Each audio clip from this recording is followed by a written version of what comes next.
Bismillahirrahmanirrahim. Assalamualaikum warahmatullahi wabarakatuh.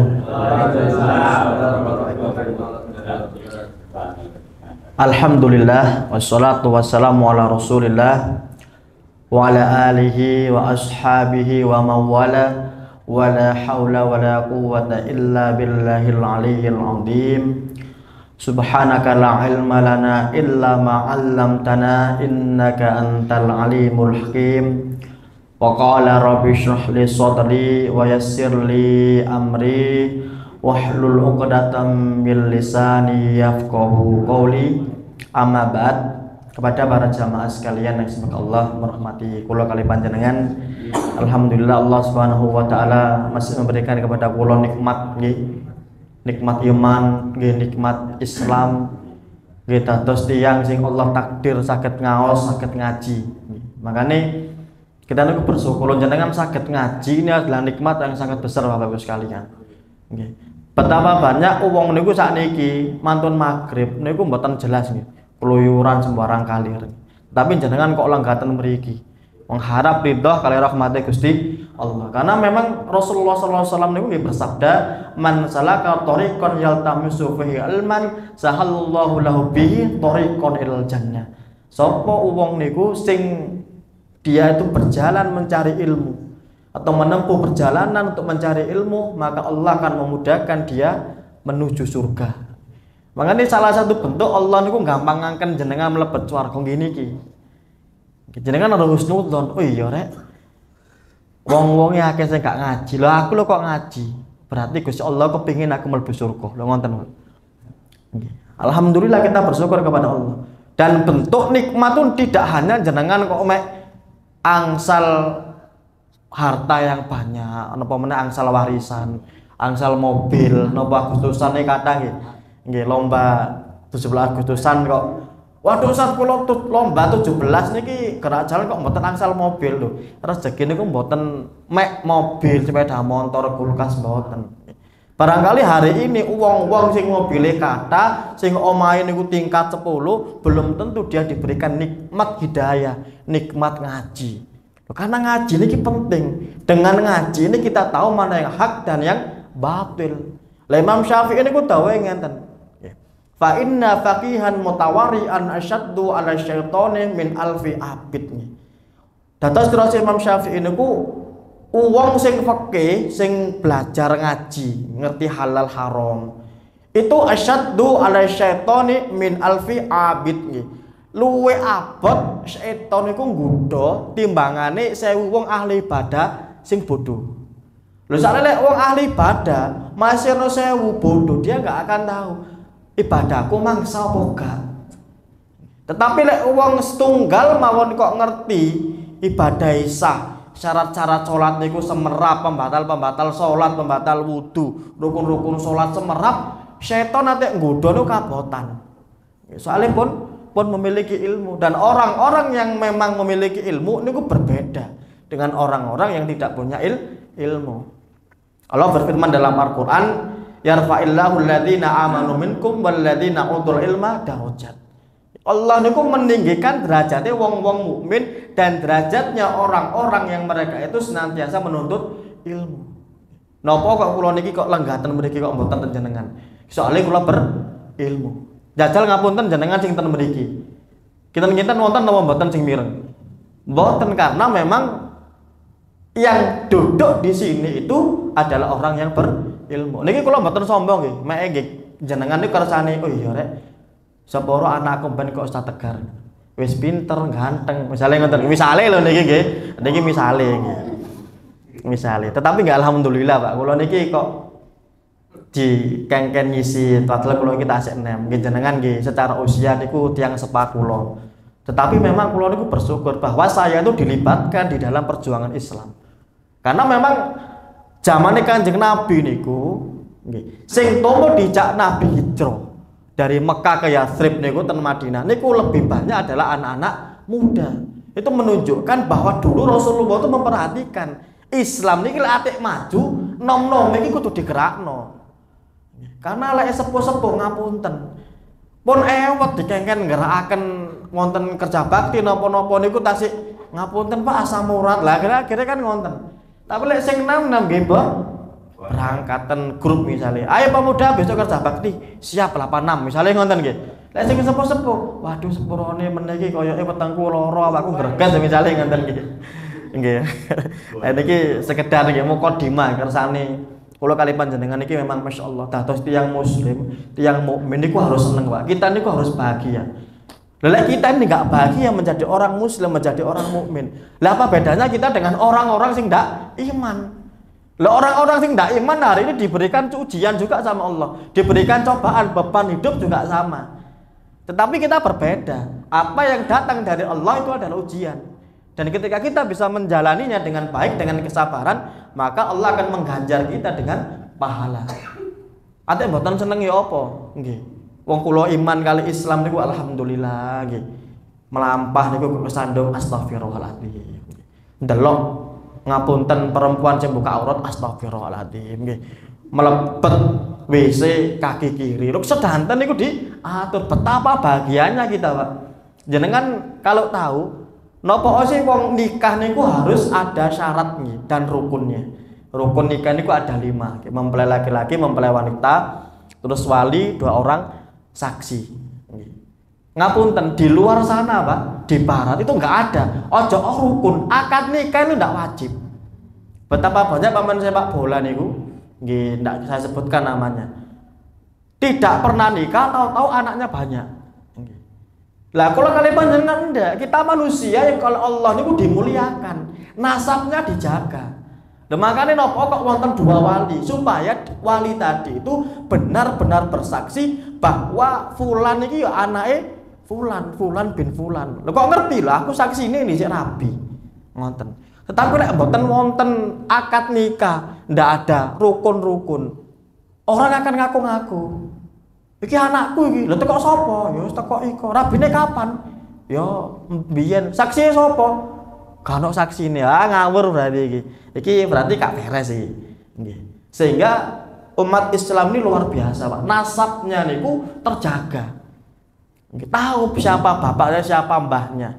Karena di kodifikasi tadi dengan sebuah pernikahan akad nikah. Dan akad nikah ini membedakan kita dengan hewan, Pak. Lha hewan niku ngapunten, kambing niku sak madepe pokok seneng gas. Tetapi kita niki manusia, yang Allah niku atur, enggak sembarang kalir pokok seneng, padha seneng terus akhirnya nggih, zina naudzubillah punya anak, anaknya enggak jelas keturunan siapa. Perempuan tadi enggak jelas dia punya suami atau tidak, masih dalam status masa iddah atau tidak. Wah, akhirnya kabeh niku diterak. Tatanan hidup itu enggak ada, Pak. Maka Islam hadir menjadi cahaya yang menerangi kita dari kegelapan menuju cahaya yang terang benderang. Diatur segala sesuatunya. Kehidupan kita diatur, hukum-hukum Islam diatur. Hidup kita, Pak. Kalau kita melihat Kanjeng Nabi, Rasulullah Shallallahu Alaihi Wasallam, beliau itu adalah manusia yang kehidupannya itu sangat sederhana. Beliau tidur dengan pelepah kurma. Rumahnya itu mek di sukani tinu nopo. Nggih lek cara bahasa cara Arab niku dia itu kotorannya unta nih, dengan dicampur dengan tanah atau ditemplekno kados lek mriki diplester. Tapi lek ten Arab niku damel ngonten. Ten Tarim niku tasik bangunan-bangunan niku damel ngonten. Rasulullah niku seandainya mau, Pak. Matur ten Abu Bakar, matur ten Abdurrahman bin Auf, aku banguno omah sing gede. Nabimu iki muliakan, bisa ndak kira-kira? Tapi kenapa Rasulullah tidak lakukan? Karena Rasulullah itu adalah tauladan. Laqad kana lakum fi Rasulillahi uswatun hasanah. Lho Rasulullah niku ada di dalam diri Rasulullah itu adalah uswatun hasanah. Maka ya seperti itu Kanjeng Nabi. Oh iya Kanjeng Nabi niku dhisik lek tilem niku nggih mek pelepah kurma bandale mek kados ngonten. Masyaallah, ma'amin niku nggih muluke niku pelan-pelan. Kanjeng Nabi niku lek ngomong tentang niku Masya Allah memberikan hak kepada orang lain. Tiang ngomong cerita masalah niku dimirengaken kali Nabi. Rasulullah memberikan hak-hak, Pak. Lah ini yang perlu kita tiru sehingga sampai sekarang Islam itu masih terjaga.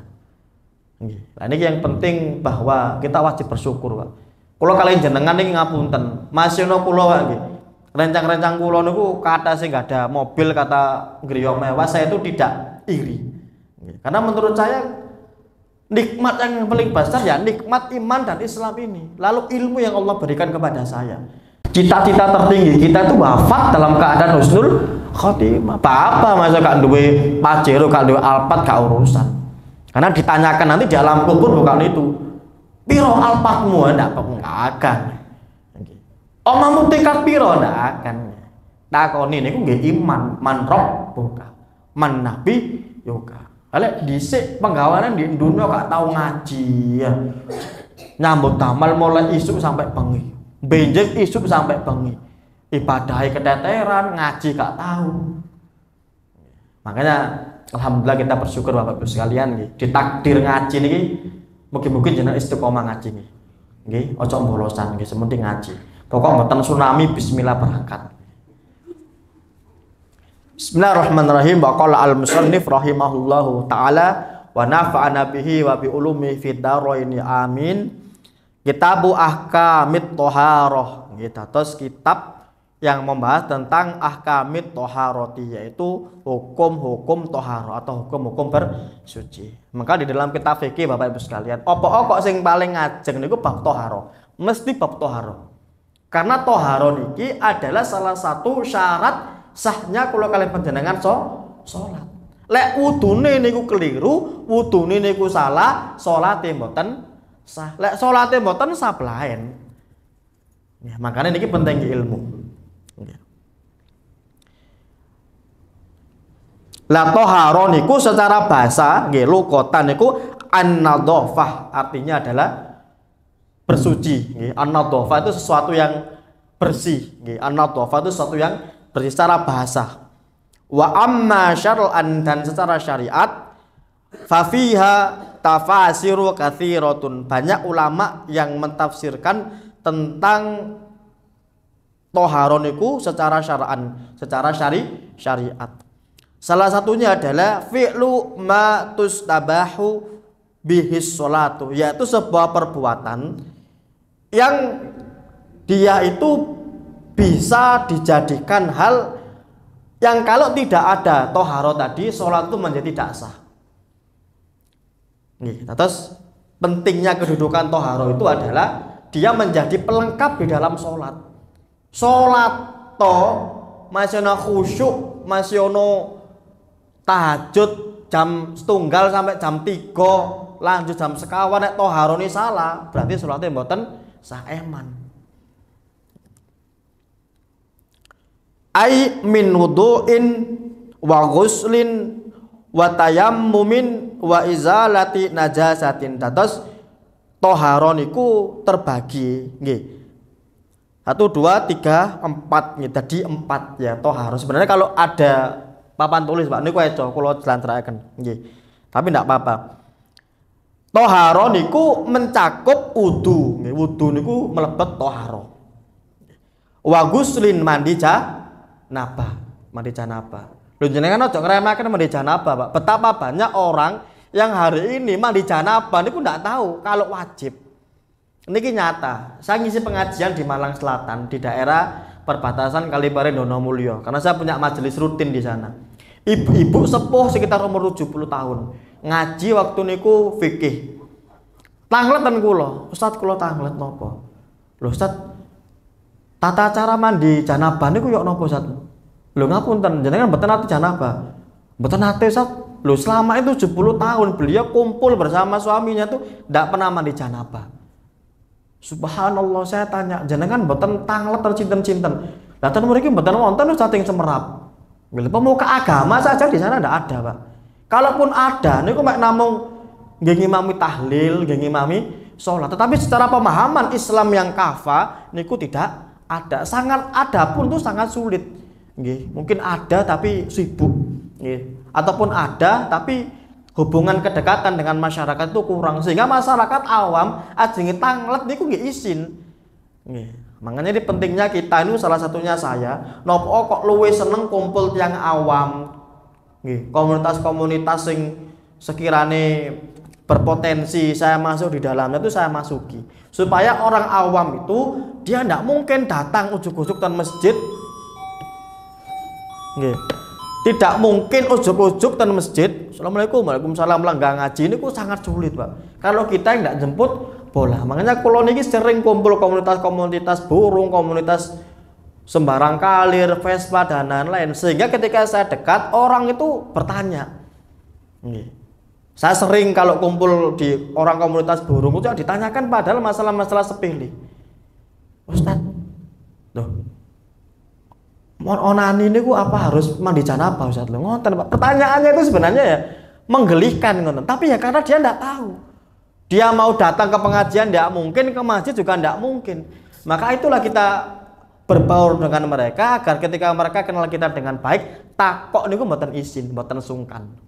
Yeah. Yang pertama tadi wudu, yang kedua guslin niku mandi janabah, yang ketiga tayamum, tayamum, yang keempat izalati najasatin, yaitu menghilangkan najas. Menghilangkan najis itu salah satunya adalah dengan air dan dengan batu, bisa dengan air dan dengan batu. Yang afdol menggabungkan keduanya, batu dulu baru air. Tapi misalnya hanya mengambil satu di antara keduanya, fal ma'u afdol, maka menggunakan air itu lebih afdol, karena air itu menghilangkan zat juga dengan asarnya. Zatnya hilang, asarnya, bekasnya itu juga hilang. Tapi batu niku hanya menghilangkan zatnya saja, asar atau bekasnya itu masih ada. Walaupun kata para ulama ya dimakfu. Terus wong kok napa namine niku bersuci dengan batu, ya dia sudah berusaha semaksimal mungkin, ya maka seandainya ada bekas najisnya maka dimakfu, nggih, diampuni, dimaafkan. Ammat tuharatu bidhammi. Ada bahasa kalau tadi at-tahara, tonya itu dengan fathah, sekarang at-tuhara, tonya itu dengan dhamma. Fa ismun li baqiyatil ma'i.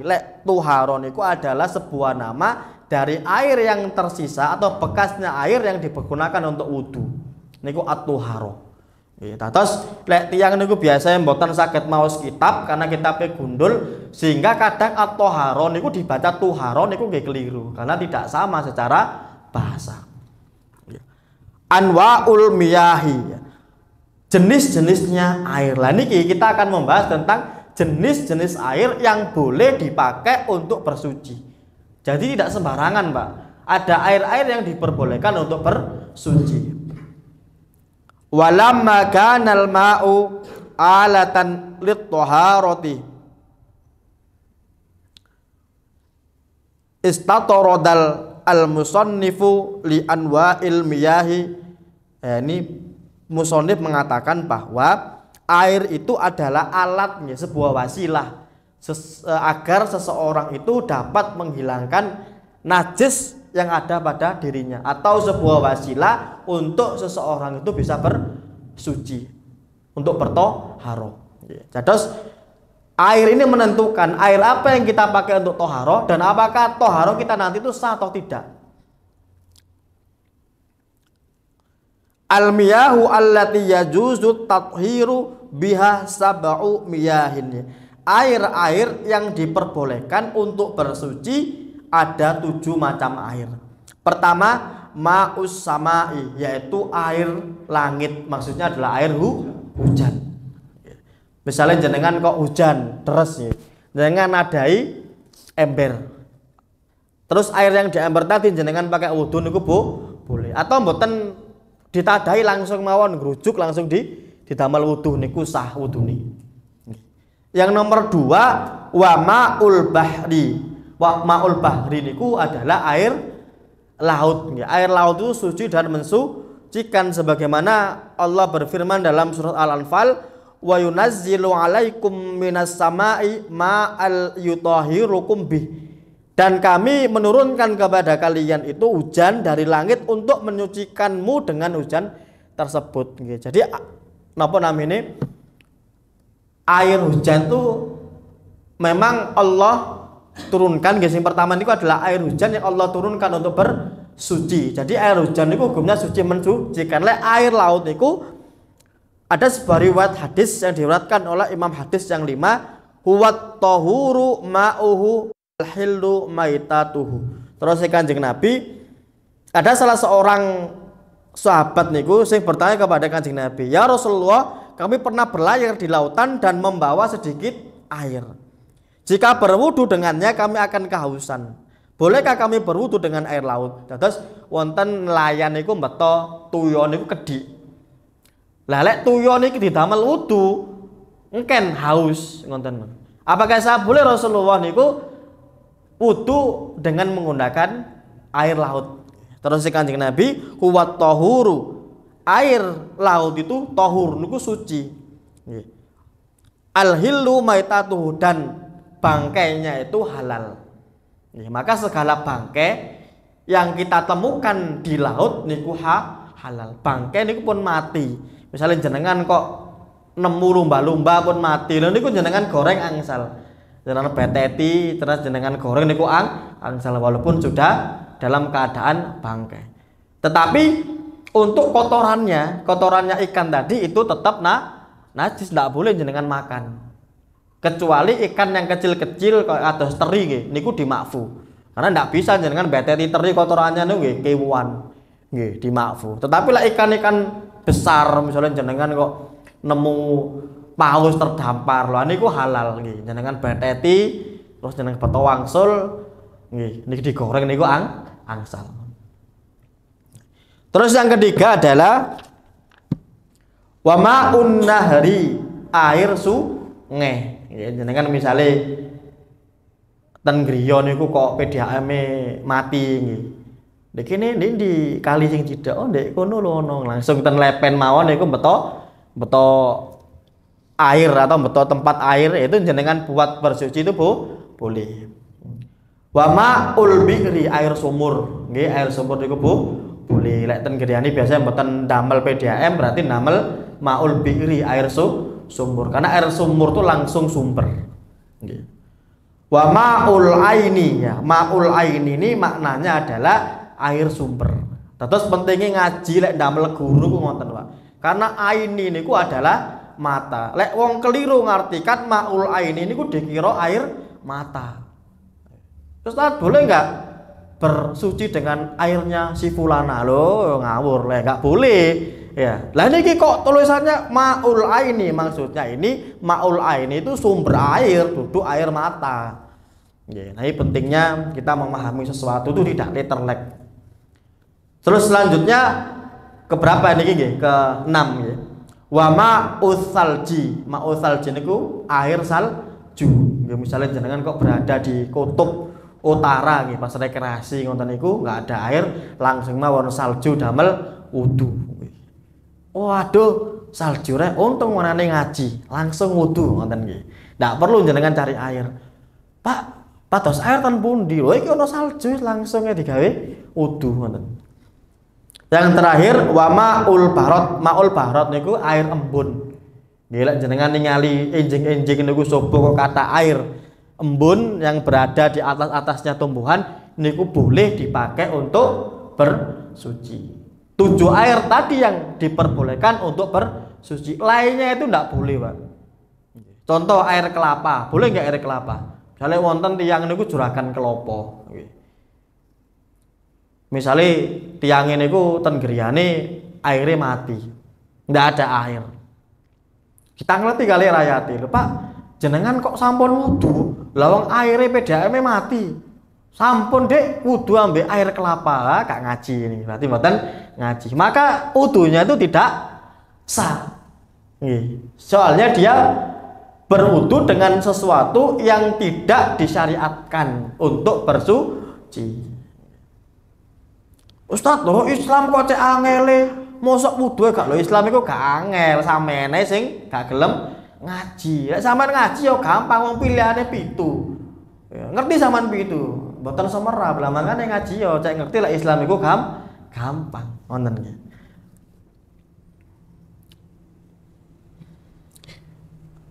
Terus 7 tadi adalah air-air yang memang kita sah untuk bersuci dengan itu. Lainnya air itu air apapun nggih. Air napa misalnya nggih? Air Fanta misalnya enggak sah. air seprit ndak sah. Napa maneh airnya fulana misalnya ditadai ndak sah. Air mata tangisan dari seorang perempuan gitu. Kadang tiang niku nggak aneh-aneh gitu. Tanyanya itu aneh-aneh, tapi kita harus bisa menjawab secara ilmu. Air apapun itu tidak sah kecuali 7 yang ini.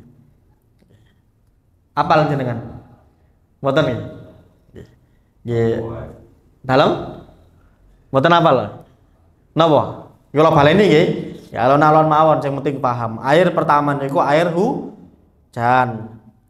Yang kedua niku air laut. Ketiga air sungai. Keempat air sumur. Kelima mata air.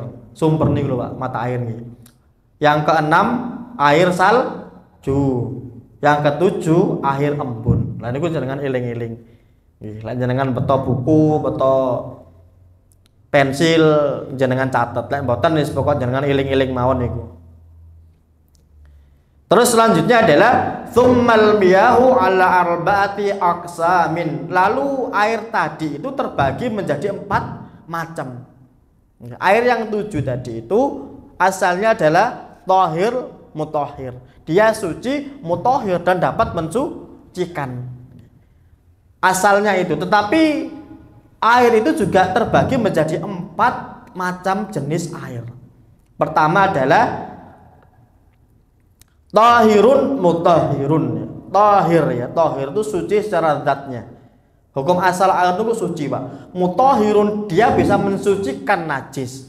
Dia zatnya suci dan juga bisa mensucikan. Bisa dipakai untuk menghilangkan najis. Ghairu makruhin dan memakainya tidak makruh.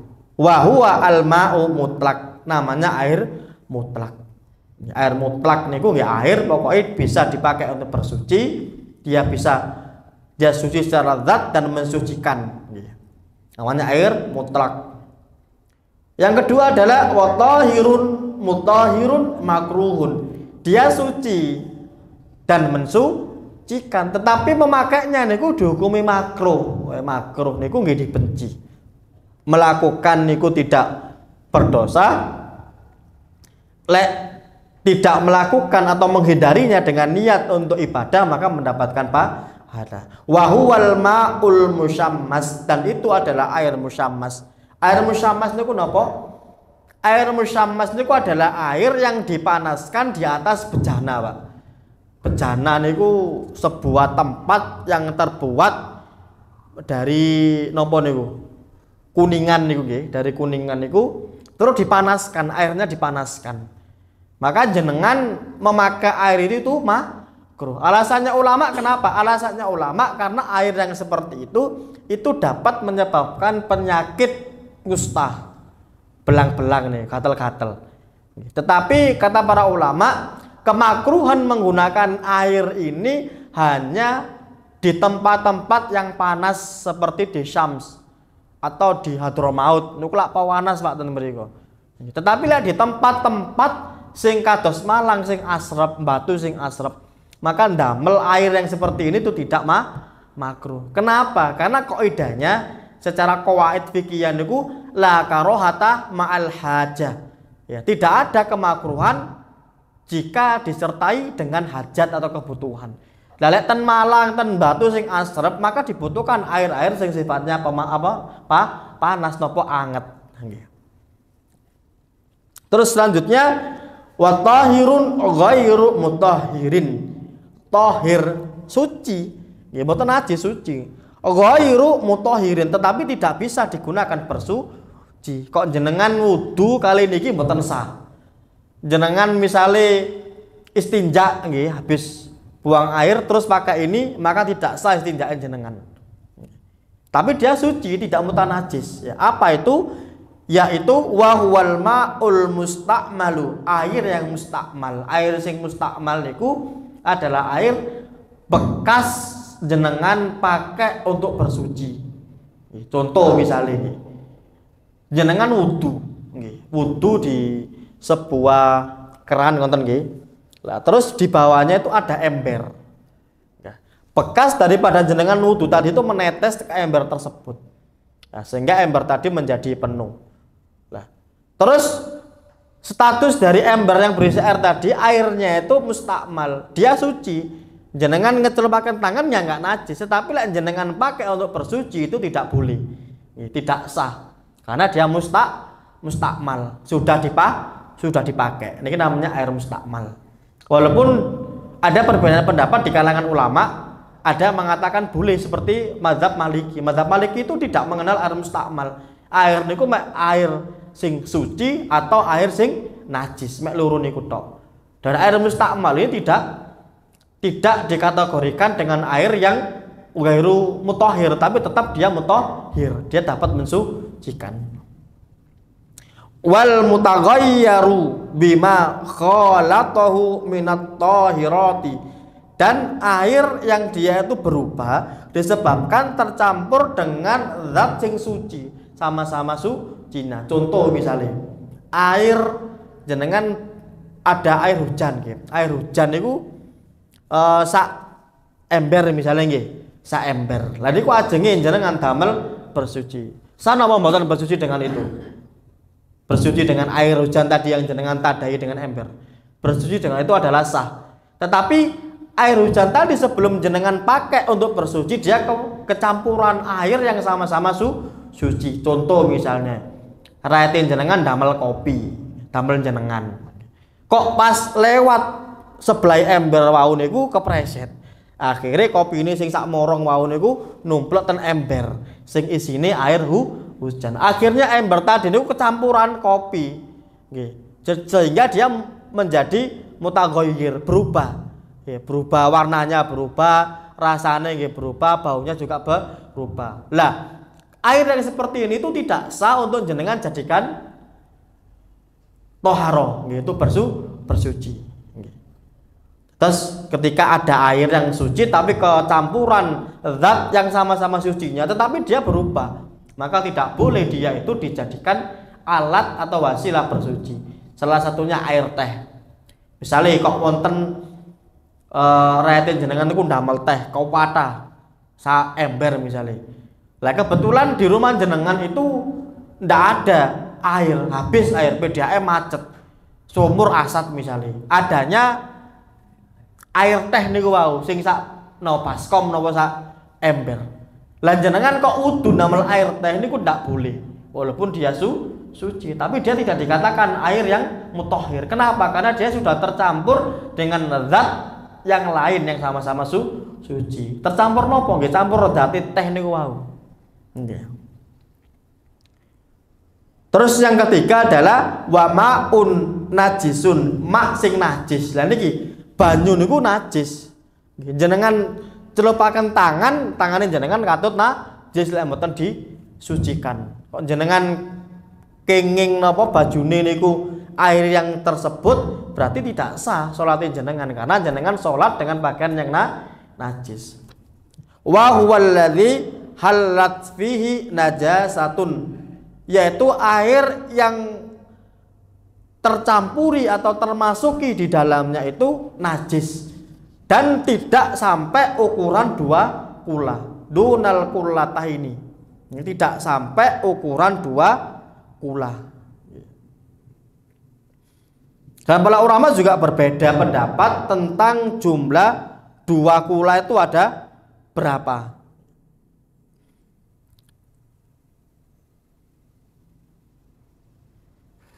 Di sini disebutkan kira-kira 191,25 liter. 191,25 liter. Air 2 kula.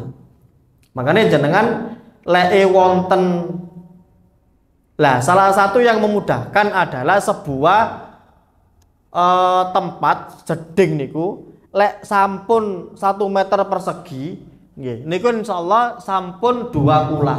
Nggih, makanya jeding niku lek sampun 1 meter persegi, terus kok ada najis yang masuk di sana, selama najis itu tidak merubah warna air, rasa air dan bau, maka air tadi masih dihukumi suci. Nggih. Kalau hitungan liternya niku 191 liter. Takriban kira-kira segitu. Ya, makanya ini penting Pak. Salah satu bentuk kita itu menjaga kesucian masjid, niku kita betul-betul tahu fikih. Betapa banyak saya lihat masjid Pak. Biasanya masjid itu kalau mau masuk itu ada kotaan di bawah niku, jenengan semerap niku. Kotaan di bawah niku banyak yang tidak lebih daripada 2 kula Pak. Berapa liter itu kalau dihitung. Lah, air ini kalau kemasukan najis, mbok najisin apa kotorane cecek, mbok tiyang niku bau di kakinya membawa najis terus cuci, maka air tadi menjadi air mutanajis. Lah lek wong kok lewat mriku sikile nggih najis, mlebet nggih. Nyemplung ten mriku suci, akhirnya menjadi suci. Balike nyemplung malih najis malih, akhirnya sholat dengan membawa najis. Kecuali kalau misalnya airnya tadi itu nopo langsung dikuras. Terus kan ada yang biasanya nopo air mengalir niku, mengalir langsung keluar, itu tidak apa-apa karena termasuk air yang mengalir. Tapi air yang menggenang tidak ada 2 kula. Maka air itu berpotensi menjadi najis ketika kemasukan najis di dalamnya. Makanya ini salah satu bentuk kita itu memuliakan masjid ya harus ngerti fikih supaya nggak gampang ngontennya.